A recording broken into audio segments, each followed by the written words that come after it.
اور اللہ عز و جل اس کے بدلے میں ہم سب کو جنت الفردوس میں جگہ عطا فرمائے، آمین یا رب العالمین۔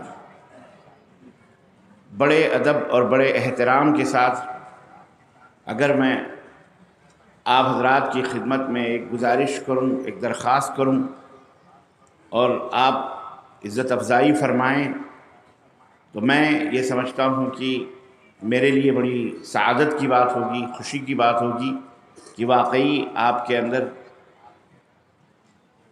اللہ اور اس کے رسول کی باتوں کے سننے کا، اس کے مطابق عمل کرنے کا جذبہ زندہ ہے، اور رات کے اتنی رات تک اس جذبے کا زندہ رہنا آپ کے ایمان کے تازگی کی دلیل ہے۔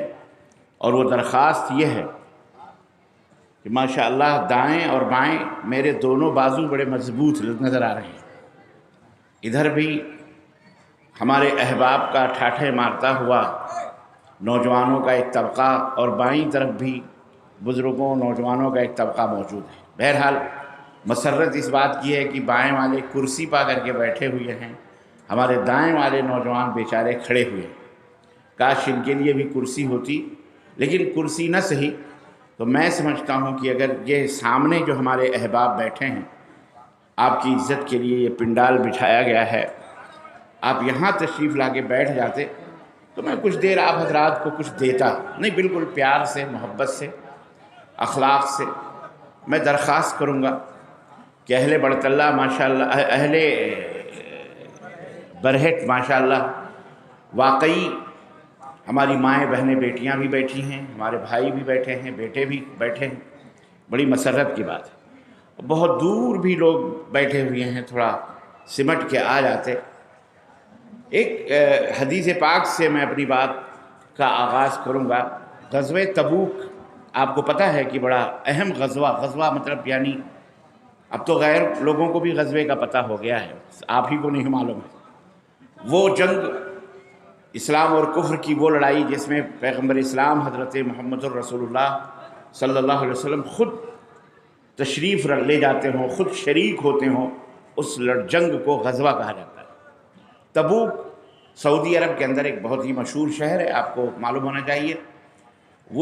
وہاں جنگ ہوئی، جنگ کے لیے نبی کریم صلی اللہ علیہ وسلم تشریف لے گئے، اور جب واپس آ رہے تھے تو آپ کو پتہ ہے کہ وہ سخت گرمیوں کا موسم تھا، دھوپ تھی، بہت زیادہ پریشانی تھی۔ اسے غزوہ عسر بھی، تنگیوں کا غزوہ بھی کہا جاتا ہے۔ صحابہ کرام ایک جگہ پڑاؤ ہوا، فوج تھی، آپ کو پتہ ہے فوج ایک دو چار نہیں ہوتی، سینکڑوں ہزاروں کی تعداد میں ہوتی ہے۔ گرمی کا موسم تھا، دوپہر کا وقت تھا، کھانا کھانے کے لیے اور اس کے کچھ انتظام کے لیے نبی کائنات صلی اللہ علیہ وسلم نے ایک مقام پہ سب کو ٹھہرنے کا حکم دیا۔ تو سارے صحابہ جہاں بھی ان کو سایہ ملا، پہاڑ کا سایہ ہو یا کسی جھاڑ کا سایہ ہو یا کسی اوٹ میں سایہ حاصل کرنے کے لیے بکھر کر کے اپنا آرام کرنے لگے۔ نبی کائنات صلی اللہ علیہ وسلم بھی ایک درخت کے نیچے آپ آرام فرمانے کے لیے لیٹ گئے، اور آپ کو وہ حدیث پتہ ہے، تلوار لٹکی اور وہ ایک کافر آیا اور تلوار اٹھایا، اور اللہ کے نبی کے ساتھ جو ہوا واقعہ بچپن سے ہی ہم پڑھتے، سنتے اور سناتے ہیں، یہ اسی غزوے کا واقعہ ہے۔ صحابہ کرام منتشر ہو کے بیٹھے تو آپ صلی اللہ علیہ وسلم نے لوگوں کو جمع کیا اور کہا کہ میرے صحابہ، تمہارا اس طرح بکھر کر کے الگ الگ بیٹھنا مجھے اچھا نہیں لگتا۔ کیا بڑی بات ہو اور اچھی بات ہو کہ تم سب جہاں بھی بیٹھو وہاں اکٹھا ہو کے بیٹھو، جہاں بھی بیٹھو وہاں اکٹھا ہو کے بیٹھو۔ عزیزان گرامی، راوی یہ حدیث بیان کرتے ہیں کہ اللہ کی قسم اس کے بعد نبی کائنات صلی اللہ علیہ وسلم کی یہ بات سننے کے بعد ہم جہاں کہیں بھی بیٹھتے تھے، جہاں کہیں بھی ٹھہرتے تھے، ہم اس طرح سے مل کے بیٹھتے تھے کہ اگر ہمارے اوپر کوئی چادر اڑا دی جاتی تو ہم سارے کے سارے اس چادر کے اندر آ جاتے۔ عزیزان گرامی، یہ حدیث میں نے کیوں بتائی ہے؟ اسی لیے کچھ وہاں بیٹھے ہیں، کچھ وہاں بیٹھے ہیں، کچھ یہاں بیٹھے ہیں، بات ایسے نہیں بنتی۔ میری ایک عادت ہے تقریر میں آنکھوں میں آنکھیں ڈال کر میں بولتا ہوں، میری عادت ہے آپ کے چہرے کو میں پڑھتا ہوں، اور اس کے بعد میری کوشش ہوتی ہے کہ میں اللہ اور اس کے رسول کی کچھ باتیں آپ تک پہنچاؤں۔ تو یہ حدیث میں نے اسی لیے بتائی کہ ہمارے احباب جو دیکھو پیچھے کتنے کھڑے ہوئے ہیں، یا تو اوپر آ جاؤ یا تو سامنے آ جاؤ، کچھ دیر بیٹھو، آؤ آؤ آ جاؤ، اور جو ادھر بیٹھے ہوئے ہیں کھڑے ہوئے ہیں اندر آ جاؤ، آ رہے ہیں ماشاءاللہ دھیرے دھیرے، ہماری بہنیں بھی آ رہی ہیں، بھائی بھی آ رہے ہیں، یہ سامنے آ جاؤ یار، پورا پنڈال پڑا ہوا الحمدللہ، کتنی اچھی بات ہو، نبی کی بات ہے، شاباش، بہت اچھے لوگ ہیں آپ لوگ ماشاءاللہ، آ جاؤ، اللہ آپ لوگوں کو صحت و عافیت سے رکھے۔ عزیزان گرامی،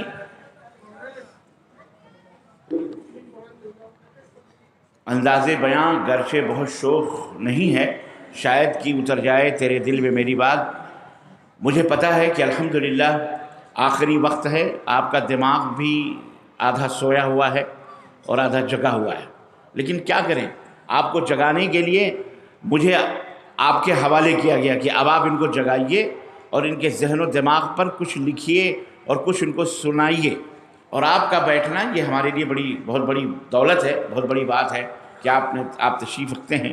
لیکن مجھے یاد آتی ہے وہ ایک کہانی بھی کہ تقریر مولانا فرما رہے تھے، سب چلے گئے، ایک آدمی صرف بیٹھا رہا، تو مولانا بڑے خوش تھے کہ چلو کوئی بھی نہیں، ایک آدمی بیٹھا ہوا ہے۔ تو اس کے بعد مولانا نے تقریر کے بعد اس کا شکریہ ادا کرتے ہوئے اس کو قریب کیا، گلے لگایا، کہا بھائی اکیلے آپ بیٹھے رہے، یہ میرے لیے بڑے سعادت کی بات ہے، بڑی خوشی ہوئی، تو یہ بہت بڑے نیک آدمی آپ ہیں۔ تو اس نے کہا مولانا میں اکیلے جو بیٹھا رہا اس لیے نہیں بیٹھا رہا کہ آپ کی تقریر سنوں، یہ مائکروفون میرا ہے، یہ مائک میرا ہے، میں اس کے لیے انتظار میں تھا کہ آپ کب ختم کریں اور کب میں یہ مائک لے کے جاؤں۔ لیکن بہرحال میرا خیال ہے اتنے سارے احباب جو بیٹھے ہیں اس لیے نہیں بیٹھے ہیں مائک کے لیے یا کسی اور کے لیے، سننے کے لیے بیٹھے ہیں۔ یہ اللہ اور اس کے رسول کی بات سننا اور سنانا یہ بھی عبادت ہے، یہ بہت عظیم دولت ہے، یہ ہر ایک کو یہ چیز نہیں ملتی۔ میں شکر گزار ہوں انتظامیہ کا، برہٹ جامعہ کے مدرسے کے ذمہ داران کا، یہاں کے اراکین کا، آپ سب کا، اور تمام علماء کرام کا جنہوں نے اللہ اور اس کے رسول کی باتوں کو سننے اور سنانے، آپ تک پہنچانے کے لیے سالانہ یہ اجتماع کرتے ہیں۔ یہ بہت اخراجات ہوتے ہیں، اس کے اندر لاکھوں روپے خرچ ہوتے ہیں، اس میں کوئی شک نہیں، اور یہ لاکھوں روپے خرچ کر کے مختلف جگہوں سے علماء اور آپ کے کھانے پینے اور رہنے اور اس طرح یہ خوبصورت پنڈال لگانے کا انتظام کیا جاتا ہے تاکہ آپ اطمینان اور سکون کے ساتھ اللہ اور اس کے رسول کی باتیں سنیں۔ آپ کو پتہ ہے کہ اللہ کے رسول صلی اللہ علیہ وسلم فرمایا کہ مجتمع قوم فی بیت من بیوت اللہ، اللہ کے گھروں میں جب بھی کوئی قوم اکٹھا ہو کر کے جب کچھ لوگ بیٹھتے ہیں اور وہ اللہ کا ذکر کرتے ہیں، اللہ تبارک و تعالیٰ کی باتیں کرتے ہیں، تو غشیتہم الرحمہ وحفتہم الملائکہ، ان کے اوپر آسمان سے رحمتوں کی بارش ہوتی ہے، ملائکہ انہیں اپنے پروں میں لے لیتے ہیں اور ان کے اوپر اللہ کی رحمت نازل ہوتی ہے، وَنَزَلَتْ عَلَيْهِمُ السَّكِينَةُ، اور سکون اور اطمینان کا نزول ہوتا ہے، اللہ تبارک و تعالیٰ کی طرف سے اطمینان اور سکون نازل ہوتا ہے، کیونکہ اللہ کی بات ہو رہی ہے، رسول اللہ صلی اللہ علیہ وسلم کی باتیں ہو رہی ہیں، اور اللہ کے رسول صلی اللہ علیہ وسلم فرماتے ہیں کہ جب مجلس کا اختتام ہوتا ہے، مجلس ختم ہوتی ہے، تو پکارنے والا پکارتا ہے، اے اللہ کے بندو پلٹ جاؤ اپنے گھروں کی طرف، جاؤ اللہ نے تمہارے گناہوں کو معاف فرما دیا ہے۔ تو یہ مجلسیں جو ہے یہ ایک دھوبی گھاٹ ہوتی ہیں، جہاں آنا اور جہاں بیٹھنا اللہ اکبر آپ کے گناہوں کی پاکی اور صفائی کا ایک ذریعہ ہوتی ہیں۔ ایک حدیث میں آتا ہے کہ اللہ کے رسول صلی اللہ علیہ وسلم فرماتے ہیں کہ ایک بندہ مجلس کے جلسے کے ایک دم اخیر میں کھڑا ہوا رہتا ہے، وہ کسی مقصد کے تحت کہیں جا رہا ہوتا ہے، فرشتہ کہتا ہے اللہ وہ جلسہ سننے یا اللہ کا ذکر سننے کے لیے نہیں آیا، وہ اپنے کسی مقصد کے لیے جا رہا تھا، آواز اس نے سنی اور وہ کھڑا ہو گیا، تو کیا اس کے اوپر بھی اس کے بھی گناہ معاف ہو جائیں گے؟ اللہ اکبر۔ اللہ تبارک و تعالیٰ کہتا ہے، فرماتا ہے کہ اللہ کے رسول صلی اللہ علیہ وسلم فرماتے ہیں کہ اللہ فرماتا ہے وہ کھڑا ہو کے جو سننے لگا ہے اس اجلاس کو، اس جلسے کو، اللہ کی بات کو، ہم نے اس کے بھی گناہوں کو معاف فرما دیا۔ تو محترم یہ بہت بڑی بات ہے، اور خیر اللہ تعالیٰ ہمارے آنے کو بیٹھنے کو قبول فرمائے اور ہم سب کو جنت الفردوس میں اعلیٰ مقام عطا فرمائے۔ دوستو، اسلام ایک عظیم نعمت ہے، اور اس عظیم نعمت کی حفاظت کرنا. لو انزلنا هذا القرآن على جبل لرأيته خاشعا متصدعا من خشیۃ اللہ. اللہ نے فرمایا یہ قرآن جو اسلام، جس کے اندر اسلام کا پیغام ہے، جس کے اندر اسلام کے احکام ہیں، جس کے اندر اللہ تبارک و تعالیٰ کے نظام ہے، اللہ کا قانون ہے، اللہ کا دستور ہے، جو مسلمانوں کا ایک طرح سے روحانی اور جسمانی ہر اعتبار سے ایک سموِدھان ہے. ایک طرح سے اسلام جس کے اندر محفوظ ہے وہ رب کا قرآن ہے، اللہ تبارک و تعالیٰ فرمان ہے. یہ اتنا عظیم کلام ہے کہ اللہ نے فرمایا کہ اگر اس قرآن کو ہم پہاڑ پر نازل کرتے تو پہاڑ اللہ رب العزت کے خوف سے اور خشیت سے ریزہ ریزہ ہو جاتا، سرما ہو جاتا. لیکن اللہ تعالیٰ نے ہمارے اور آپ کے آخری نبی حضرت محمد الرسول اللہ صلی اللہ علیہ وسلم پر اس قرآن کو نازل فرمایا. حضرت ام المومنین عائشہ رضی اللہ تعالیٰ عنہ فرماتی ہیں کہ جب نبی صلی اللہ علیہ وسلم پر اس کلام اللہ کا نزول ہوتا تھا، اترتا تھا اللہ کی طرف سے، جب وحی نازل ہوتی تھی کئی شکلوں میں، تو اللہ کے نبی صلی اللہ علیہ وسلم کے اوپر چادر اڑا دی جاتی تھی اور آپ پسینے پسینے ہو جایا کرتے تھے اس اللہ کے کلام کے بوجھ کو آپ جو حاصل کرتے تھے اللہ کے کلام کے بوجھ کو. تو یہ کلام اللہ آپ سن رہے ہیں، یقیناً اس میں کوئی شک نہیں کہ ہمارے دائیں ہمارے آگے پیچھے شیطان بیٹھ کر ہمیں مختلف قسم کے وسوسے دے رہا ہوگا، مختلف قسم کے کام یاد دلا رہا ہوگا، مختلف قسم کی باتیں آپ کو بتا رہا ہوگا کہ یہاں کیوں بیٹھے ہو، کیا بات ہے، چلو چھوڑو جانے دو، مولانا لوگ ہیں، بہت تقریریں سنی، یہ ہے وہ ہے، اللہ فلاں پتہ نہیں کیا کیا، کچھ لوگ جا رہے ہیں، کچھ لوگ آ رہے ہیں. اس طرح سے ورغلات کر کے وہ اللہ اس کے رسول کی باتوں سے آپ کو دور کرنے کی کوشش کر رہا. کیوں؟ اس لیے کہ آپ نیک نہ بن جائیں، آپ اللہ والے نہ بن جائیں، آپ اللہ تبارک و تعالیٰ کے صالح بندے نہ بن جائیں، اللہ تعالیٰ کے پسندیدہ اور محبوب بندے نہ بن جائیں. اس لیے شیطان یہ چاہتا ہے کہ کسی بھی طرح سے آپ کے ایمان کو، آپ کے عقیدے کو، آپ کے دماغ کو، آپ کے آل اولاد کو، آپ کے سماج کو، آپ کے معاشرے کو بگاڑ دے، فساد پیدا کر دے اور مختلف طریقے سے وہ کیا کہتے ہیں اس کے اندر خرابی پیدا کر کے اور آپ کو جہنم کا ایندھن بنوائے. یہ شیطان کی کوشش ہے، یہ اللہ کے اس دشمن کی کوشش ہے. اور یہ شیطان ان الشیطان لکم عدو مبین، جو اللہ نے فرمایا کہ شیطان تمہارا کھلا ہوا دشمن ہے. اس شیطان کو ذلیل کرنا، اس شیطان کی نافرمانی کرنا، اس شیطان کے خلاف ہر بات کرنا، یہ ہماری ذمہ داری ہے. ہمارا ایمان اور ہمارا عقیدہ یہ سب سے پہلا اصول اور سب سے پہلا ضابطہ اسلام کا ہے اور قانون کا ہے. اسلام کے اندر سب سے پہلے اور بنیادی چیز کسی بھی انسان کے لیے جو ہے وہ یہ ہے کہ وہ اللہ تبارک و تعالیٰ یعنی اپنے مالک کی، اپنے خالق کی، اپنے روزی دینے والے کی، اپنی جان اپنی مارنے والے کی، جلانے والے کی، اس کی معرفت حاصل ہو، اس کی پہچان حاصل ہو کہ ہم کو کس نے بنایا ہے، ہم کس کی عبادت کریں، یہ زمین کس نے بنائی، یہ آسمان، یہ پہچان. اسلام کی اسلام کا سب سے پہلا کارنامہ یہی ہے کہ وہ آپ کو ساری انسانیت کو، یا ایھا الناس انا خلقناکم من ذکر و انثی انا خلقناکم من نفس واحدہ.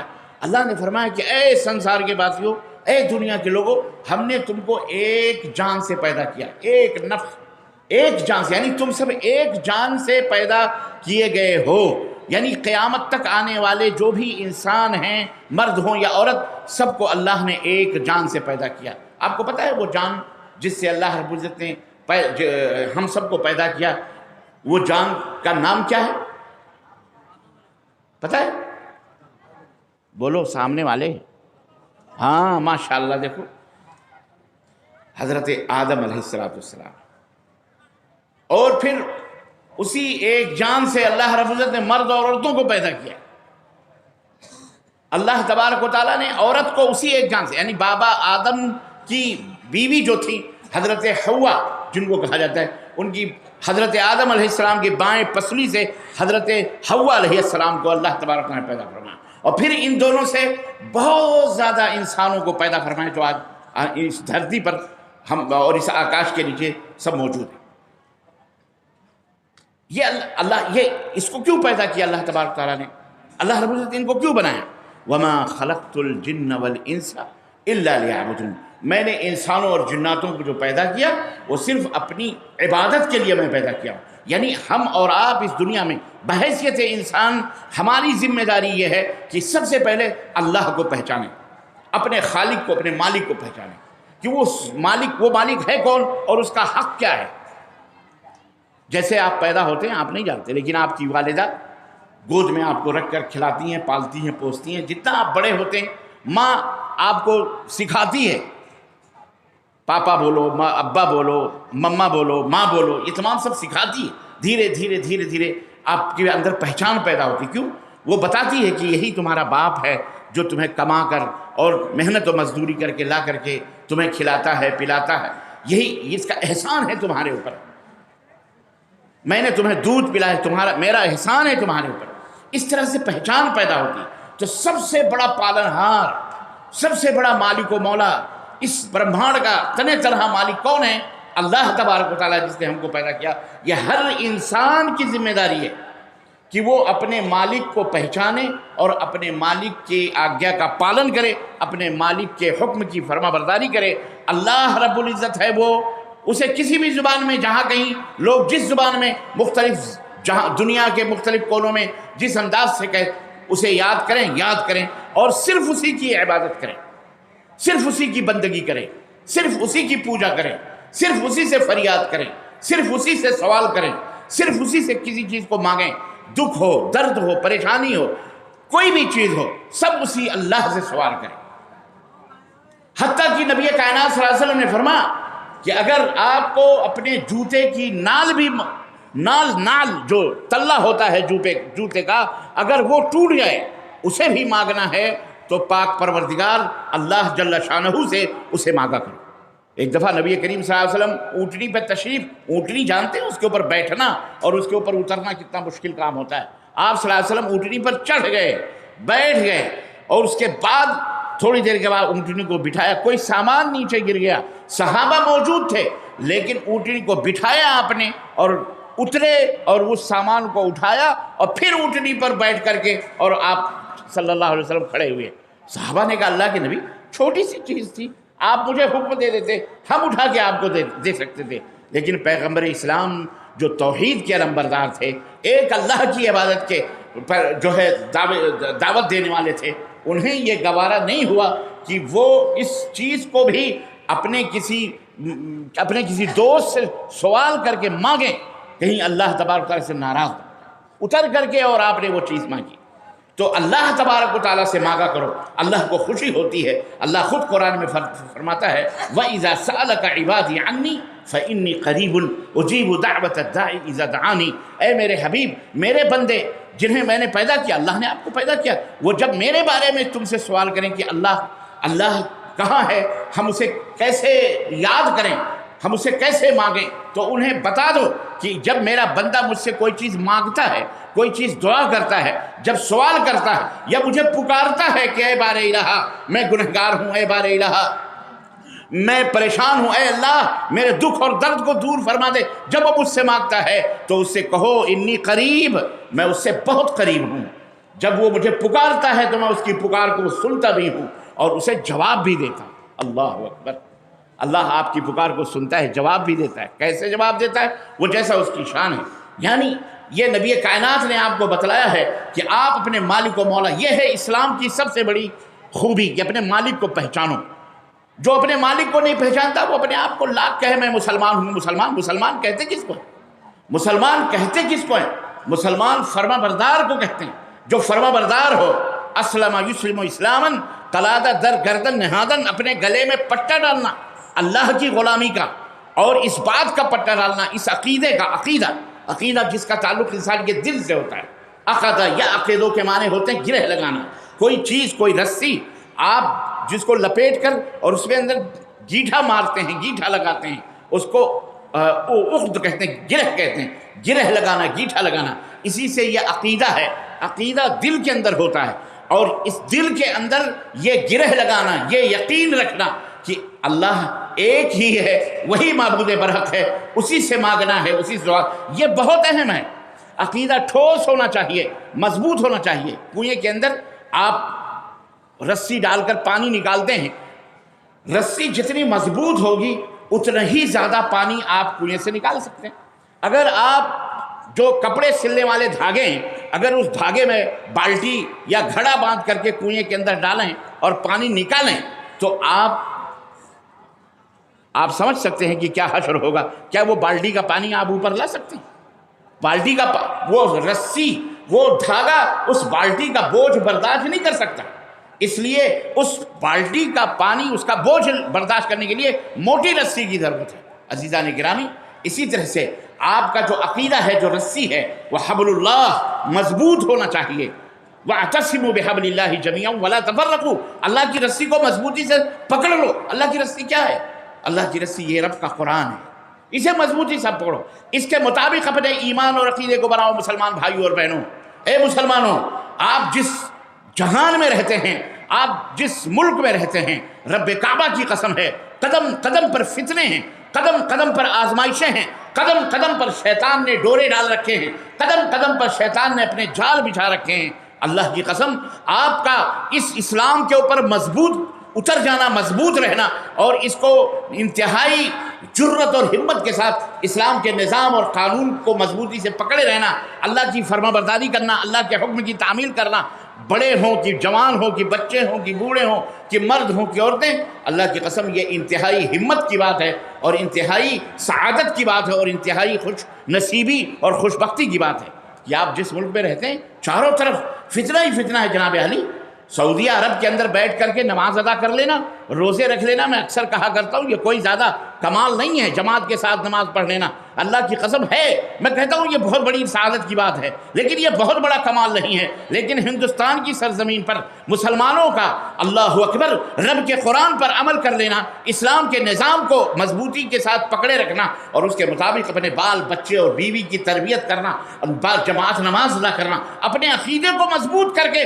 اللہ ہی کی عبادت و بندگی کرنا، رب کعبہ کی قسم ہے یہ بڑا عظیم مرتبہ ہے اور مقام ہے اور رتبہ ہے اور بڑی خوش نصیبی کی بات ہے۔ آپ بڑے ہمت والے ہیں، قابل مبارکباد ہیں۔ اللہ رب العزت سے ہماری دعا ہے کہ اللہ مزید استقامت آپ کو عطا فرمائے، آپ کے ہمارے اپنے عقیدے کو اللہ اس گئے گزرے دور میں ٹھوس بنائے، مضبوط بنائے۔ تو عقیدہ مضبوط ہونا چاہیے، ٹھوس ہونا چاہیے، پختہ ہونا چاہیے، اور اس عقیدے کو درست کرنے کا، صحیح رکھنے کا فارمولہ اللہ تبارک تعالیٰ نے قرآن میں ارشاد فرمایا، قل ان کنتم تحبون اللہ فاتبعونی یحببکم اللہ۔ اے میرے حبیب، میرے بندوں سے کہہ دو اگر تم اللہ سے محبت کرتے ہو، اگر تم پالن ہار سے پریم کرتے ہو، اگر تم واقعی ایک ایشور کی عبادت و بندگی کرتے ہو، اس سے محبت رکھتے ہو، فاتبعونی، تو اس میرے حبیب کی میری پیروی کرو، یعنی محمد الرسول اللہ صلی اللہ علیہ وسلم کی اتباع کرو، پیروی کرو، ان کے نقش قدم پہ چلو۔ اتباع، تبع اس بچے کو کہا جاتا ہے عربی کے اندر، اس جانور کے بچے کو کہا جاتا ہے، جو بکری ہو یا بھیڑ ہو یا اونٹنی ہو یا گھوڑی ہو، جو بچہ دیتی ہے، جب وہ جانور آگے آگے ماں چلتی ہے تو اس کے پیچھے پیچھے وہ بچہ بھی چلتا ہے، بھاگتا ہے۔ مرغی کے بچے دیکھیں کس طرح اپنی ماں کے پیچھے پیچھے چلتے ہیں، اس بچے کو عربی میں تبع کہتے ہیں، تابعین، تبع، پیچھا کرنے۔ تو اسی سے اتباع ہے، ہم سب پیروکار بنیں، اللہ کے نبی کے نقش قدم پہ چلیں۔ اللہ کے رسول صلی اللہ علیہ وسلم وما آتاکم الرسول فخذوہ وما نہاکم عنہ فانتہوا، اپنی پوری زندگی مدنی تاجدار حضرت محمد رسول اللہ صلی اللہ علیہ وسلم کے فرمودات کی روشنی میں گزاریں، وہ عبادات ہوں، وہ نماز ہوں، وہ روزے ہوں، وہ حج ہوں، وہ کوئی بھی نیک، کوئی بھی اعمال صالحہ، کوئی بھی اعمال ہوں، ان تمام سب اعمال کو وہی کریں جو حضرت محمد رسول اللہ صلی اللہ علیہ وسلم نے کر کے بتایا ہے۔ تو عقیدہ ٹھوس ہونا چاہیے، مضبوط ہونا چاہیے۔ کیسے؟ نبی کائنات صلی اللہ علیہ وسلم کی تعلیم، آپ کی اتباع، قل ان کنتم تحبون اللہ فاتبعونی، میرے حبیب کی پیروی کرو، رسول اللہ صلی اللہ علیہ وسلم کی اتباع کرو، یحببکم اللہ، اللہ تمہیں اپنا محبوب بندہ بنا لے گا، اللہ کے پیارے بن جاؤ گے، اور جب اللہ کے پیارے ہو جاؤ گے، اللہ فرماتا ہے وَيَغْفِرْ لَكُمْ ذُنُوبَكُمْ وَيَغْفِرْ لَكُمْ ذُنُوبَكُمْ وَاللَّهُ غَفُورٌ رَحِيمٌ، اللہ تمہاری غلطیوں کو بھی معاف فرما دے گا، اللہ تمہارے خطاؤں کو بھی معاف فرما دے گا۔ اللہ اکبر۔ ہم تو گناہوں کے پتلے ہیں، ہم تو جگہ قدم قدم پہ غلطیاں ہمارے ہاتھوں سے ہوتی ہیں، نگاہوں سے ہوتی ہیں، سب زبانوں سے ہوتی ہیں، کانوں سے ہوتی ہیں۔ اللہ تعالیٰ فرماتا ہے میرے حبیب کی پیروی کرو، میرے نبی کی اتباع کرو، آپ کے پیچھے پیچھے جیسا انہوں نے کہا اسی طرح سے کرو، اپنی منمانی نہ کرو۔ آپ کا ایمان، آپ کا عقیدہ اتنا مضبوط ہونا چاہیے، اتنا مضبوط ہونا چاہیے کہ میں مسلم احمد کی ایک روایت کے حوالے سے آپ کو یہ بات بتاؤں کہ اللہ کے رسول صلی اللہ علیہ وسلم فرماتے ہیں کہ 2 آدمی سفر کر رہے تھے، ایک آدمی جہنم میں چلا گیا، ایک مکھی کی وجہ سے جہنم میں چلا گیا، اور ایک مکھی کی وجہ سے ایک آدمی جنت میں چلا گیا۔ صحابہ کرام نے کہا یا رسول اللہ، مکھی کی وجہ سے جنت اور مکھی کی وجہ سے جہنم، یہ بات سمجھ میں نہیں آئی۔ اللہ کے حبیب صلی اللہ علیہ وسلم فرمایا سنو، 2 آدمی سفر کر رہے تھے، ایک گاؤں سے گزرے، راستے میں کوئی بت تھا، بت پتھر اتھر رکھا ہوا تھا، جو بھی مسافر اس راستے سے گزرتا تھا اس مسافر کو وہاں پر چند لوگ ٹھہر کر پکڑ کر کہتے تھے کہ اس پتھر کے اوپر کوئی چڑھاوا چڑھاؤ۔ چڑھاوا چڑھانا سمجھتے ہو؟ بولو، چڑھاوا معلوم ہے؟ چڑھا سمجھ میں آ رہی؟ چڑھاوا چڑھاؤ یعنی کوئی نذرانے پیش کرو۔ جیسے آج کل آپ نے دیکھا ہوگا، ہم بچپن سے دیکھ رہے ہیں ہندوستان کے اندر بڑی تیز رفتاری سے ٹرک والا جا رہا روڈ کے اوپر، اچانک اس نے بریک ماری، ڈرائیور اترا اور تھوڑی دور جا کے جب نظر پڑی تو دیکھا کہ کوئی درگاہ ہے، کوئی مزار ہے، وہاں جا کے 8 آنے 4 آنے 1 روپے 10 روپے چراغی دے کر چڑھا کر کے واپس آ گیا۔ کسی نے پوچھا بھائی یہ کیا ہے، آپ اچھی رفتار سے جا رہے تھے؟ بولے نہیں، یہ بہت بڑے بابا ہیں، یہاں اگر چڑھاوا نہیں چڑھائیں گے، یہاں اگر نذرانہ بابا کو نہیں دیں گے تو بابا ناراض ہو جائیں گے، اور ناراض ہو جائیں گے تو کہیں بھی ایکسیڈنٹ ہو سکتا ہے، ختم۔ یہ عقیدہ، یہ وشواس، یہ آستھا جس کو کہتے ہیں، یہ ان مردوں کے ساتھ کچھ لوگ رکھتے کہ بابا ناراض ہو جائیں گے۔ یہ اس آستھے کی بات ہو رہی ہے کہ وہاں جو لوگ گزرتے تھے تو وہاں کسی نہ کسی چڑھاوے سے ہی آدمی کو گزرنے دیا جاتا تھا۔ ان لوگوں نے اس کو پکڑا، جیسے ہمارے بھارت میں بھی بہت سارے، حالات سب نہیں ہیں، چند ایک ہیں، یہ موب لنچنگ کرتے ہیں۔ ایک آدمی کو پکڑا، کسی مسلمان لڑکے کو، نوجوان کو، بچے کو پہچان لیا کہ یہ مسلمان ہے، تو بعض کھلنڈر کچھ دن پہلے ہوا تھا نا کہ پکڑ پکڑ کے کہتے تھے وہ اپنے اس کا جے جے کار کرو، جے شری رام کرو، ہے کہ نہیں؟ بولتے تھے، کہلواتے تھے کہ نہیں؟ اور نہ کہو تو مارتے تھے، نہ کہو تو مارتے تھے، اور اتنا نہیں مارتے تھے بلکہ مار ڈالتے تھے، پکڑ پکڑ کے مار ڈالا یہ دہشت گردوں نے، یہ آتنکواد لوگوں نے۔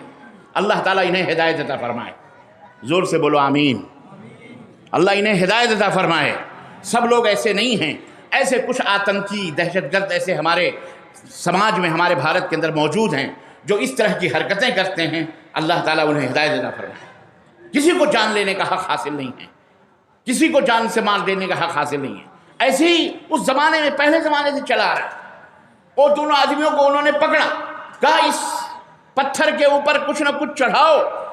انہوں نے کہا ہم مسافر آدمی، ہمارے پاس تو کچھ بھی نہیں ہے چڑھانے کے لیے۔ کہنے لگا مکھی مار کے چڑھاؤ، مگر مکھی ہی مار کے چڑھاؤ، کچھ بھی نہیں۔ تو ایک آدمی ڈر گیا، اس نے کیا کرا، اس نے سوچا مکھی مار کے چڑھانے میں کیا رہے، اس نے مکھی ماری اور مار کر کے اس بت کے اوپر چڑھایا۔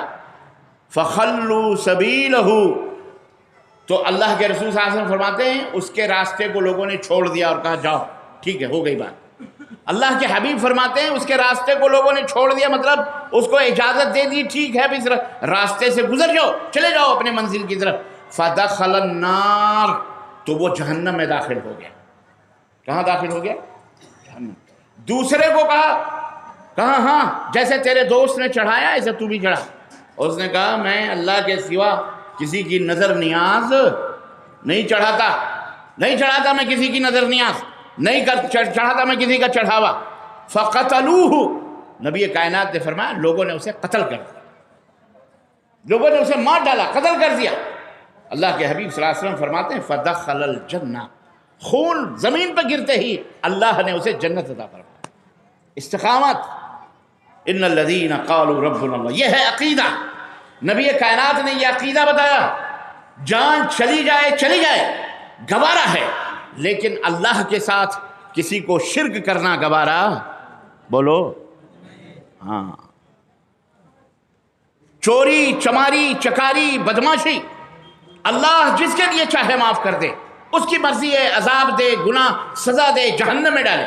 لیکن شرک عزیزان گرامی یہ اسلام کا پہلا قانون ہے، لا الہ، لا الہ، لا مانے نہیں، کوئی معبود برحق نہیں ہے جس کی بھی پوجا اور عبادت اس سنسار میں کی جا رہی ہے، چاہے وہ سورج ہو، چاہے وہ چاند ہو، چاہے وہ زمین ہو، چاہے وہ آسمان ہو، چاہے وہ جانور ہو، چاہے وہ حیوان ہو، چاہے وہ زندہ ہو، چاہے وہ مردہ ہو، چاہے وہ نبی ہو، چاہے وہ رسول ہو، چاہے وہ چلنے والا ہو، چاہے وہ پتھر ہو، چاہے وہ اینٹ ہو، چاہے آگ ہو، چاہے پانی ہو، کوئی بھی چیز جس کی بھی پوجا کی جاتی ہے، جس سے بھی پرارتھنا کی جاتی ہے، جس کے سامنے بھی سجدے کیے جاتے ہیں، جس کے سامنے ہی ہاتھ جوڑے جاتے ہیں، جس کے سامنے جھکا جاتا ہے، جس سے مانگا جاتا ہے، بیٹا ہو کہ بیٹی ہو، دکھ درد کی دوریاں ہو، نفع و نقصان ہو، جو کچھ بھی جس کے لیے اللہ تبارک و تعالیٰ کے علاوہ جس سے بھی یہ کام کیا جاتا ہے،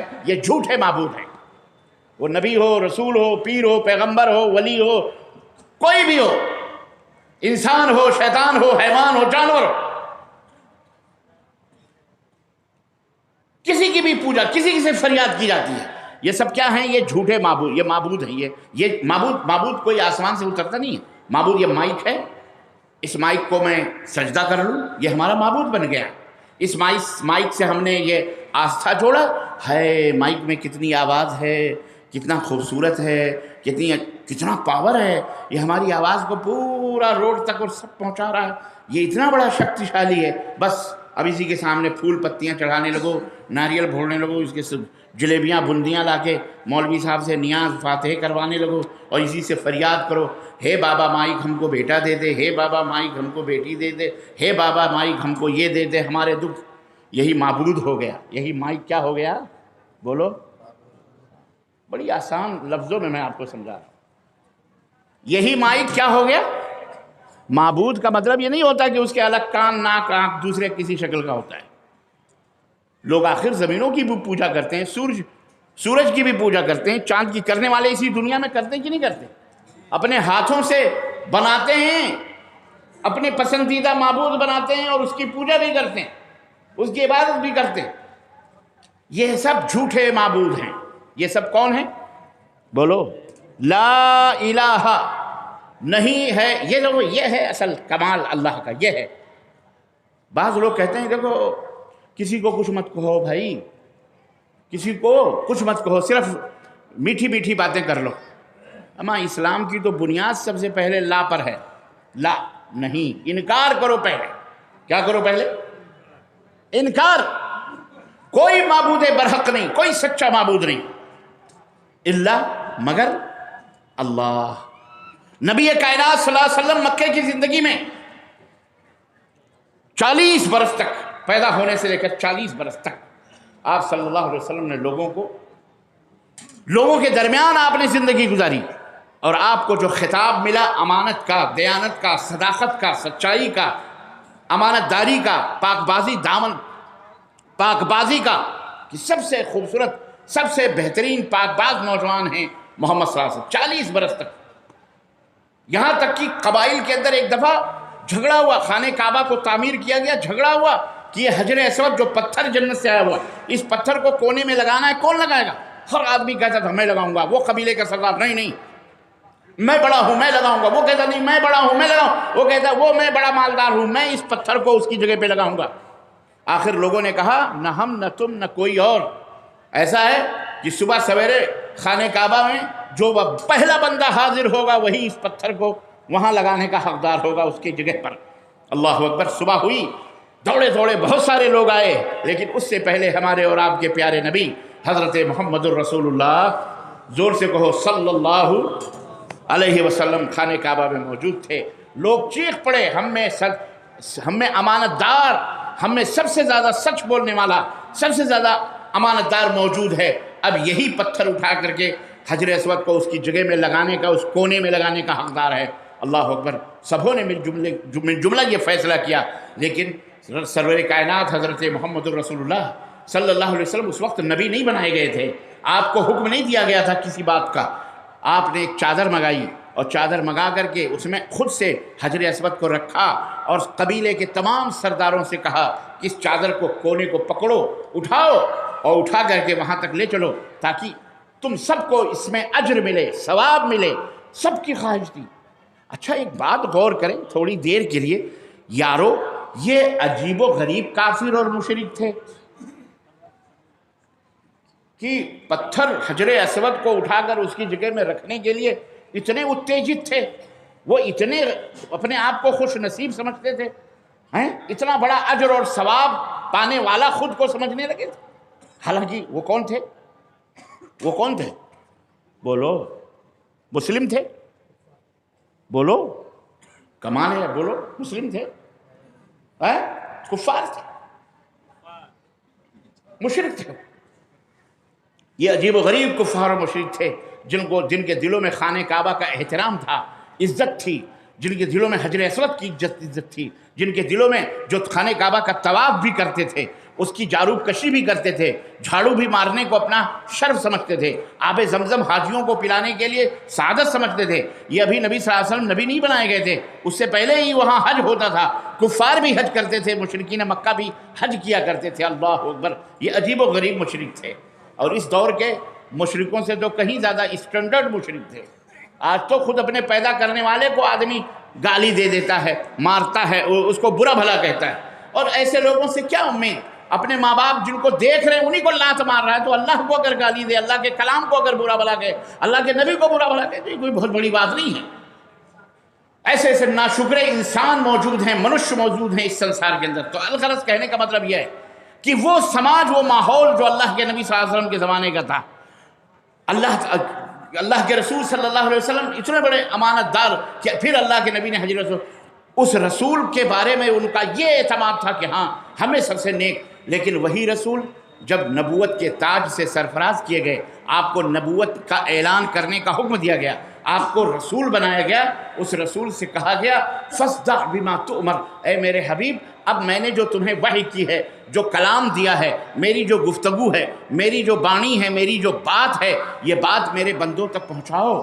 حقیقت کیا ہے وہ بتاؤ کہ ہمیں اللہ ہی یہ گھر کا جو مالک ہے، یہ خانہ کعبہ کا جو مالک ہے، جسے تم اللہ کہتے ہو، وہی صرف عبادتوں کا مستحق ہے۔ اس کے علاوہ جو 360 پتھر رکھ کر کے تم پوجا کر رہے ہو، جو عبادت کر رہے ہو، یہ سب جھوٹے معبود ہیں، یہ اعلان کرو۔ اللہ کے حبیب صلی اللہ علیہ وسلم نے اسی مکے کے اندر جہاں آپ کی عزت ہوتی تھی، آپ کی قدر ہوتی تھی، کوہ صفا پر کھڑے ہوئے، صفا مروہ جو آپ صحیح کرتے ہیں، آج بھی وہ پہاڑی بطور نشانی وہاں خانہ کعبہ کے اندر، مکے کے اندر موجود ہے، اس پر کھڑے ہوئے اور آپ نے پورے مکے والوں کو پکارا اور کہا اے میرے مکہ کے لوگوں، مجھے یہ بتاؤ کہ میرے بارے میں تمہارا کیا خیال ہے؟ کہنے لگے تم امین ہو، تم صادق ہو، تم سچے ہو، ہم میں سب سے نیک ہو، ہم میں سب سے اچھے ہو، امانتوں کو چکانے والے ہو، برائیوں سے دور رہنے والے ہو۔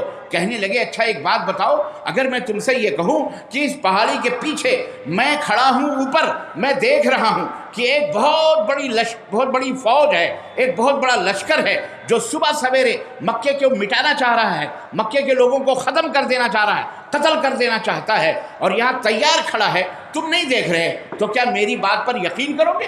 سبوں نے کہا ہاں بے شک آپ سچ کہہ رہے ہیں، یقیناً ہم یقین کریں گے۔ جب یہ اعتبار، یہ اعتماد، یہ کانفیڈنس پیغمبر اسلام حضرت محمد الرسول اللہ صلی اللہ علیہ وسلم نے اپنی قوم سے حاصل کر لیا اور اپنے بارے میں اپنا لوہا منوا لیا، اپنی سچائی کا، اپنی امانت داری کا، اپنی صداقت کا، اپنی شرافت کا، اپنی نجابت کا، اپنی تمام سب پاک دامنی کا، یہ پورا اعتراف اور اقرار کروا لیا مکے کے لوگوں سے، تو آپ نے کیا کہا؟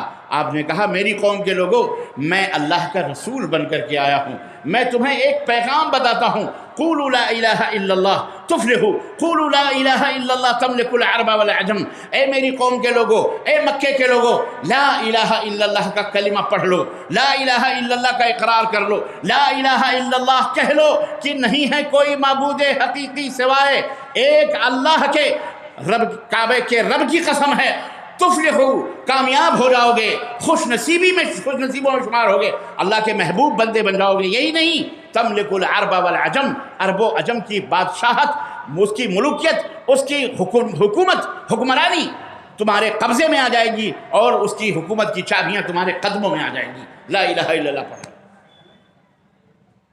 یہ کلمہ معمولی نہیں ہے۔ لا الہ، نہیں ہے کوئی سچا معبود، یہ عقیدہ پہلا عقیدہ ہے ایمان۔ تم نماز پڑھو، روزے کرو، دان کرو، دکشنا کرو، سب کچھ کرو، کعبے کے چابی کے مالک بن جاؤ، حج کرو، طواف کرو، سعی کرو، لیکن اگر یہ لا الہ الا اللہ کے اندر گھوٹالہ ہے، لا الہ الا اللہ کے اندر کمی ہے، یہ لا الہ الا اللہ کا جو تقاضا ہے وہ آپ پورا نہیں کر رہے، تو پھر یاد رکھو یہ سارے اعمال اچھے ہوں یا برے ہوں، یہ تو سب کے سب برباد ہے، کوئی فائدہ نہیں۔ اور یہ اتنی کڑوی سچائی ہے، تم نماز پڑھو تمہیں شیطان روکنے نہیں آئے گا، روزے رکھو، حج کرو، زکوٰۃ کرو، کچھ بھی کرو، شیطان بیٹھا ہے، لیکن جیسے توحید کی بات ہوگی، توحید یعنی جو شرک کیا الٹا ہے، توحید یعنی ایک اللہ کی عبادت و بندگی کرنا، ٹھیک ہے، جیسے اس کی بات ہوگی شیطان بلبلا کر کے بالکل چنگھاڑ مارتا ہے، ہوئے خلاص ہماری حکمرانی ختم ہو گئی، اللہ کی حکمرانی آئے گی۔ سمجھ رہے ہو میرے بھائیوں کی نہیں؟ برہٹ کے لوگوں، پربو سوال سے آئے ہوئی میری ماں اور بہنوں بیٹیوں، سو تو نہیں رہے، سو تو نہیں گئے، سو جاؤ گے تو یہ زمانہ سو جائے گا، سو جاؤ گے تو اللہ کی قسم یہ قوم سو جائے گی۔ ہم تمہیں جگانے آئے ہیں، بیدار کرنے آئے ہیں، لیکن کیا کریں؟ ہمارا نصیب کہ ہمیں آخری وقت میں ملا، آپ کا نصیب ماشاءاللہ آپ خوش نصیب بیٹھے ہوئے سن رہے ہو اللہ کی محبت میں۔ اللہ تعالیٰ آپ کو اپنی محبت کا اور اپنی اللہ تعالیٰ عبادت کا بندہ بنائے اللہ تعالیٰ، اور اللہ قبول فرمائے آپ کے بیٹھے۔ تو عقیدہ سب سے پہلے اسلام کے اندر کیا ہے؟ بولو، یہ لے کے جاؤ میری ماؤں بہنوں، عقیدہ ٹھوس ہونا چاہیے، مضبوط ہونا چاہیے، صاف اور ستھرا ہونا چاہیے۔ یہ نہیں کہ اللہ بھی، اے اللہ ہم تیری بھی عبادت کرتے ہیں اور دوسروں کو بھی مشکل کشا سمجھتے ہیں، دوسروں کو بھی حاجت روا سمجھتے ہیں، ایسا نہیں ہونا چاہیے۔ لا الہ الا اللہ کا مطلب یہی ہے کہ اللہ ہی سچا معبود برحق ہے، سچا ہے، باقی سارے معبود کیا ہیں؟ بولو، جھوٹے، سارے معبود کا کیا ہے؟ جھوٹے۔ یہ اقرار کرنا ہے، اسے زبان سے بھی اور دل سے اسے ماننا ہے، دل سے اسے تسلیم کرنا ہے، اس میں کوئی خلط ملط نہیں کرنا، ملاوٹ نہیں، کوئی بات نہیں۔ یہ بھی مشکل کشا ہیں اور حضرت علی بھی مشکل کشا ہیں، فلانے بابا بھی حاجتیں پوری کرتے ہیں، بس ذرا چڑھائے لے جاؤ، چادر ہے، گاگر ہے، عرس ہے، میلے ہیں، کر لو تھوڑا قوالیاں گا لو، تھوڑا انگڑے بھنگڑے ڈال لو، تھوڑا ڈیگے وگے پکا لو، یہ بھی چلے گا، یہ بھی وہ نہیں چلے گا، ایسا اسلام، یہ اس کو اسلام جب آپ یہ کہو گے تو شیطان کہے گا ہاں یہ بہت بڑا خطرناک آدمی ہے، یہ خطرناک آدمی ہے، یہ امن کا دشمن ہے، شانتی کا دشمن ہے، ہم مل جل کے رہ رہے ہیں بڑے پیار سے، بڑے امن سے، یہ امن کو بھنگ کرنے آیا ہے، ہمارے رنگ میں بھنگ ڈالنے آیا ہے، ایسا کہہ کر کے آپ کو لوگوں کے درمیان بدنام کرے گا، رسوا کرے گا۔ جو لوگ یہ کہتے ہیں کہ ہم کو تو سب صحیح ہے، کوئی بھی ہم کو بڑے ہم تو سب سے، یہ سمجھ لو کہ اس کی ایمان میں کہیں نہ کہیں ضرور کھوٹ ہے، یہ ضرور کہیں نہ کہیں دشمن سے ملا ہوا ہے، شیطان سے ملا ہوا ہے، ورنہ لا الہ الا اللہ کہنے پر بھی اللہ اکبر، یہ ہے انکار۔ سب سے پہلے کیا ہے؟ لا، نہیں ہے کوئی معبود، انکار کرو، انکار، پہلے انکار، پھر بعد میں اقرار، الا اللہ، سوائے اللہ کے، یہ ضروری ہے۔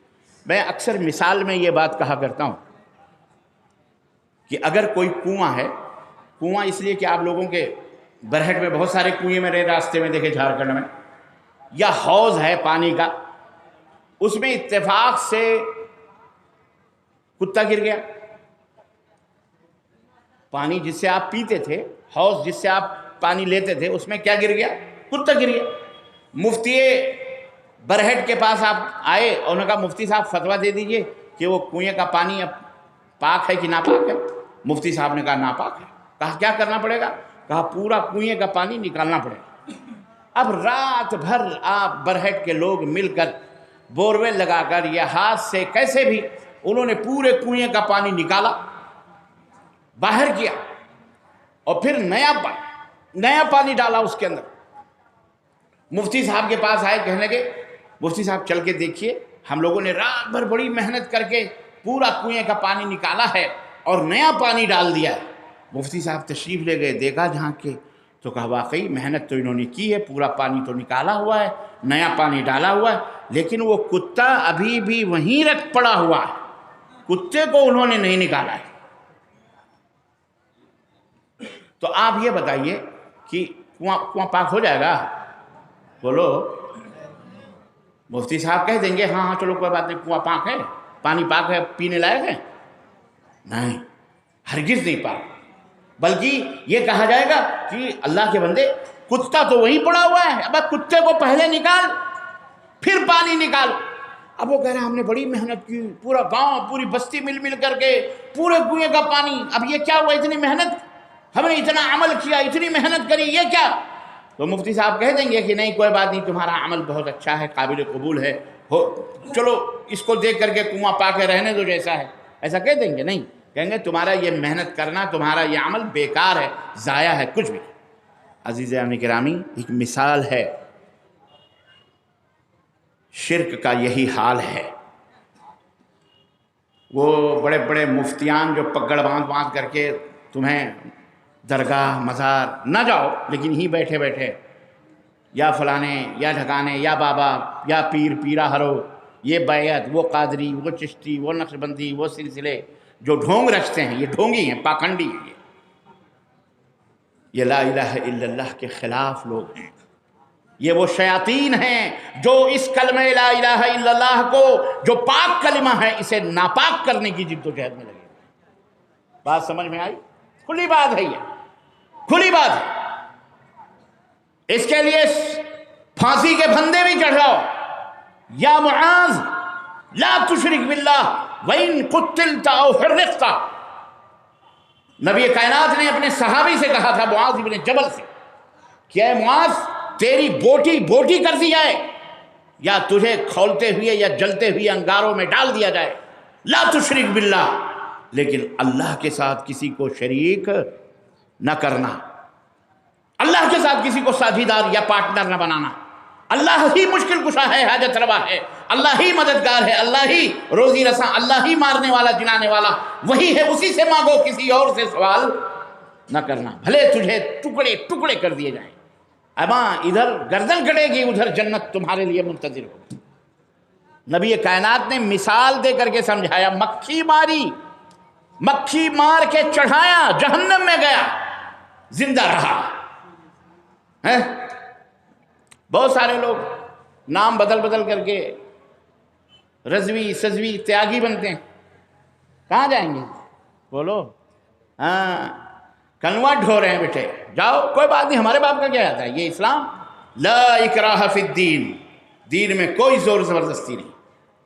جس کو جو چاہے کافر بنے، جو چاہے مومن بنے. اللہ تعالیٰ کو کسی کی ضرورت، بولو ہاں، جو جس کی مرضی. لیکن یہ ہے لا الہ الا اللہ کا تقاضا. لا، انکار پہلے ہو، پہلے تمام معبودان باطلہ کو اپنے دماغ سے، اپنے دل سے نکالو، اس کو باہر کرو، اور پھر اللہ عز و جل کو دل کے اندر بساؤ. اللہ ہی سب کچھ ہے، اللہ ہی دینے والا، مارنے والا، جلانے والا. کالی رات میں، کالے پہاڑ میں اگر کالی چونٹی چلتی ہے تو اس کو اللہ جو عرش کے اوپر ہے، ساتوں آسمانوں کے اوپر اللہ ہے، وہاں سے اللہ صرف دیکھ ہی نہیں رہا، بلکہ اس چونٹی کے چلنے کی آواز اور اس کی سرسراہٹ کو وہ سن رہا ہوتا ہے. تمہارے ہمارے دل کی دھڑکنیں جو ہم سن نہیں سکتے، اللہ اسے سن رہا ہے، اسے دیکھ رہا ہے. یہ وشواس ہے، یہ عقیدہ ہے، یہ حق، یہ خوبی، یہ صفت کسی نہ پتھر کو ہے، نہ کسی رسول کو ہے، نہ کسی نبی کو ہے، نہ کسی بابا کو ہے، نہ کسی بابی کو ہے. سمجھ بات آئی کہ نہیں؟ یہ عقیدہ ٹھوس ہونا چاہیے. اللہ کے حبیب صلی اللہ علیہ وسلم قرآن کریم میں حدیث میں جانے سے پہلے قرآن کریم دیکھیے، حضرت سیدنا ابراہیم علیہ السلام وَاتَّبِعْ مِلَّةَ إِبْرَاهِيمَ حَنِيفًا، اے میرے نبی آپ کو پیروی کرنی ہے، میرے ابراہیم کے ملت کی پیروی کرو۔ نبی کائنات کو بھی حکم دیا جا رہا ہے کس کی پیروی کرو؟ ابراہیم علیہ السلام کی پیروی۔ ابراہیم کون تھے؟ ما کان من المشرکین۔ ابراہیم کی سب سے بڑی خوبی یہی تھی کہ وہ مشرک نہیں تھے۔ ابراہیم علیہ السلام نے مناظرہ کیا ان لوگوں سے جو چاند کی پوجا کرتے تھے، سورج کی، ستاروں کی پوجا کرتے تھے، اور سارے کے سارے جھوٹے قرار پائے۔ بادشاہ نے کہا انصروا آلہتکم، اے میری قوم کے لوگوں آؤ اپنے معبودوں کی مدد کرو۔ کیسے مدد کرو؟ ابراہیم کو پکڑو۔ تفصیلات قرآن میں موجود ہیں، اگر میں ان کی تفصیلات میں جاؤں گا تو آپ وقت لگے گا، لیکن اتنا سمجھو کہ ابراہیم علیہ السلام کو پکڑ کر کے اسی پاداش میں کہ یہ ہمارے معبودوں کو نہیں مانتے، یہ کہتے ہیں صرف ایک اللہ ہے، ان کو پکڑو، ان کو باندھو، ان کو منجنیق میں کسا گیا، آگے انگار جلائی گئی، اتنی آگ جلائی گئی کہ اگر اوپر سے پرندہ بھی قریب سے گزرے تو وہ پرندہ بھی جناب علی جل جایا کرتا ہے۔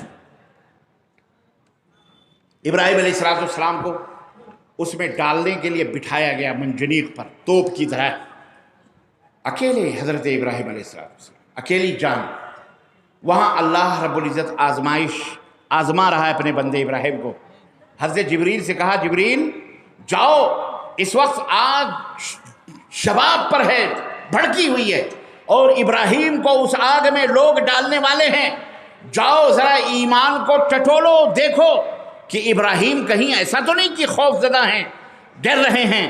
حضرت سیدنا جبریل سدرۃ المنتہا سے اڑے، حضرت ابراہیم کی خدمت میں حاضر ہوئے، کہنے لگے انی شدید القویٰ، میں بڑا طاقتور ہوں، مجھے اللہ نے ایسی طاقت دی ہے کہ اگر اس پر ایک پر کا جھٹکا ماروں تو یہ آگ کہیں کی کہیں چلی جائے گی، اگر میں چاہوں تو تمہیں یہاں سے اٹھا کر مشرق سے مغرب یا مغرب سے مشرق یا شمال سے جنوب، جہاں آپ کہیں میں آپ کو یہاں سے اٹھا کے وہاں پہنچا دوں، لیکن آپ کو میں بچا سکتا ہوں۔ کیا آپ چاہتے ہیں کہ اپنی جان بچا لیں، میں اس آگ کو بجھا دوں، یا میں تمہیں یہاں سے اٹھا کر کے دوسری طرح لے جاؤں؟ اللہ سیدنا ابراہیم علیہ السلام کیا کہتے ہیں؟ کہتے ہیں حسبی اللہ ونعم الوکیل۔ ارے جبریل میں تجھے جانتا ہوں کہ تو اللہ کا بھیجا ہوا فرشتہ ہے، میں پہچانتا ہوں، ٹھیک ہے، سن، میرے اللہ نے مجھے یہ سزا، میرے اللہ نے میرے لیے یہ مقدر کیا ہے، حسبی اللہ ونعم الوکیل، جا، میں تیری مدد کی تجھے ضرورت نہیں، تیری مدد کی مجھے ضرورت نہیں، میرے لیے میرا اللہ ہی کافی ہے جو میرا مددگار ہے۔ یہ ایمان تھا۔ ان الذین قالوا ربنا اللہ ثم استقاموا، یقیناً وہ لوگ جو یہ کہتے ہیں کہ ہمارا پالنے والا، مارنے والا، جلانے والا، روزی دینے والا معبود، برحق سچا معبود کون؟ ایک ہی ہے، ہمارا رب ہے، ہمارا پالنے والا وہی معبود حقیقی ہے۔ ثم استقاموا، پھر ڈٹ جاتے ہیں، اڑ جاتے ہیں، ڈٹ جاتے ہیں، استقامت اختیار کی۔ استقامت مطلب ڈٹ جانا، ہاں ہے، بے شک اس کے سوا سب جھوٹے ہیں۔ اللہ فرماتا ہے تتنزل علیہم الملائکہ اللہ تخافوا ولا تحزنوا وابشروا بالجنۃ التي كنتم توعدون۔ ایسے لوگوں پر اللہ کے فرشتوں کا نزول ہوتا ہے، اللہ کے رحمت کے فرشتے آتے ہیں اور کہتے ہیں کہ خوش ہو جاؤ، ہم اللہ کی طرف سے بھیجے گئے رحمت کے فرشتے ہیں، غم نہ کرو، فکر نہ کرو، تمہارے لیے جنت کھڑی ہے، تیار ہے، ادھر تمہاری جان جائے گی، ادھر جنت تمہارا مقام ہوگا۔ اللہ اکبر، یہ اللہ کی طرف سے بشارت ہوتی ہے۔ حضرت ابراہیم علیہ السلام کو اللہ کے نے آزمایا، اس موڑ پر، اس موقع پر آزمائش میں مبتلا کیا۔ حضرت ابراہیم نے کہا حسبی اللہ ونعم الوکیل، میرے لیے میرا اللہ ہی کافی ہے۔ اللہ اکبر۔ ادھر جبریل پلٹے، کافروں نے اسے آگ میں ڈالا حضرت ابراہیم کو، ادھر اس خالق و مالک نے آسمان سے آواز دی، اس آگ کو جو پیدا کرنے والا ہے، آگ کو جلانے کی طاقت اور قوت دینے والا ہے، اس پاک پروردگار نے آسمان سے آواز دی وَقُلْنَا يَا نَارُ كُونِي بردن و سلامن علی ابراہیم، ہم نے آگ سے کہا اے آگ میرا محبوب آ رہا ہے، میرا چہیتا آ رہا ہے، میرا بندہ آ رہا ہے، تیرے اندر آ رہا ہے، سلامن و بردن و سلامن علی ابراہیم، تو ابراہیم کے اوپر ٹھنڈی ہو جا، اور ایسی ٹھنڈی ہو جا سلامتی کے ساتھ ٹھنڈی ہو جا۔ اور حضرت ابراہیم کو آگ میں بھیجا گیا، پھینکا گیا۔ ابراہیم علیہ السلام اللہ اکبر اللہ کا نام لیتے ہوئے وہ آگ بھی گلے گلزار ہو گئی، ٹھنڈی ہو گئی، اور سیدنا ابراہیم دامن کو جھاڑتے ہوئے اس آگ سے باہر نکلے۔ یہ انعام ہے اللہ کی طرف سے، یہ کیا ہے اللہ کی طرف سے؟ ہاں، یہ کرشمہ آپ کو دیکھنے کو کب ملے گا؟ جب ہمارا آپ کا ایمان پکا ہوگا، مضبوط ہوگا۔ بخار آیا، سردی آئی، مولوی صاحب، بابا، پیر صاحب، اس کو سردی ہے، تعویذ دے دو، گنڈے دے دو، پلیتے دے دو، ہے کچھ بھی ہوا، کسی نے کہا دھاگا باندھ لو، کسی نے کہا پیر میں باندھ لو، کسی نے کہا گلے میں باندھ لو، کسی نے کہا تعویذ بنا لو۔ لوگ تعویذیں بھی بانٹنے لگے، تو گنڈے بھی بنانے لگے، لوگ پلیتے بھی بنانے لگے، لوگ پتہ نہیں کیا کیا خرافات کرنے لگے، جن چھڑانے لگے، بھوت چھڑانے لگے، اس کے لیے دھندا کرنا شروع کر دیا۔ یہ تمام سب باقاعدہ آپ کے معاشرے اور سماج میں چل رہا ہے کہ نہیں چل رہا ہے؟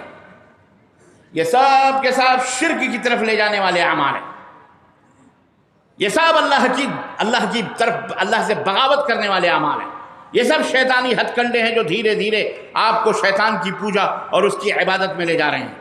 اللہ سے توبہ کیجئے میری ماؤں، بہنوں، بیٹیوں، اور آپ حضرات بھی، کیونکہ اس میں زیادہ تر دل کی کمزور ہماری مائیں، بہنیں، بیٹیاں ہوتی ہیں، اپنے اولاد سے، اپنے شوہر سے ان کو از حد محبت ہوتی ہے۔ بخار ہوا، فٹ سے مولوی صاحب چلو تعویذ دے دو، ہمارے بیٹے کو کھانسی آ رہی ہے، ہماری بیٹی کو چھینک آ رہی ہے، ہمارے فلاں کو بخار آ، اما ڈاکٹر کے پاس جاؤ، تم ڈاکٹر سے علاج کراؤ، دوا لو۔ اللہ تعالیٰ نے فرمایا ہے ما انزل اللہ داء الا وانزل له دواء، اللہ نے جب بھی کوئی بیماری اتاری اس کی دوا بھی اتاری ہے، تو دوا کرو، اسباب لو۔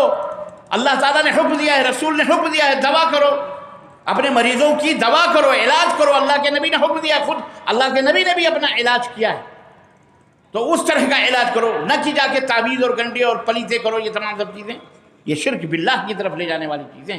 من تعلق بشیء فقد اکل الیہ، اللہ کے نبی صلی اللہ علیہ وسلم نے فرمایا کہ جب کسی چیز کو کوئی شخص اس نیت سے باندھ لیتا ہے، لٹکا لیتا ہے کہ اس میں شفا ہے، تو اسی کے وہ حوالے کر دیا جاتا ہے، اور پھر وہ اسی کے حوالے، وہ اللہ کے حوالے سے ہٹ جاتا ہے۔ اس لیے یہ تمام سب شرک اور خرافات سے دور رہو اپنے سماج۔ یہ ایمان کا تقاضا ہے، یہ لا الہ الا اللہ کا تقاضا ہے۔ یہ لا الہ الا اللہ کا مطلب ہے، مفہوم ہے کہ صرف اللہ کی بندگی، صرف اللہ سے عبادت، صرف اللہ سے فریاد کرو۔ کوئی تمہارے دکھ درد کو دور کرنے والا نہیں، وہ مر گیا، 9 من مٹی کے نیچے دفن ہو گیا، تم اس کے اوپر گنبد بناتے ہو، عرس لگاتے ہو، میلے لگاتے ہو، ٹھیلے کرتے ہو، وہاں چادریں چڑھاتے ہو، بندیاں، پھول، پتیاں، یہ تمام سب، یہ سب شرک باللہ ہے۔ یہ اسلام نہیں ہے، یہ اسلام کے اوپر کلنک کا ٹیکہ ہے، یہ رسول اللہ کے لائے ہوئے دین کے اوپر کلنک کا ٹیکہ ہے، یہ اللہ کے بھیجے گئے اسلام کے اوپر داغ ہے، دھبا ہے، یہ اسلام نہیں ہے۔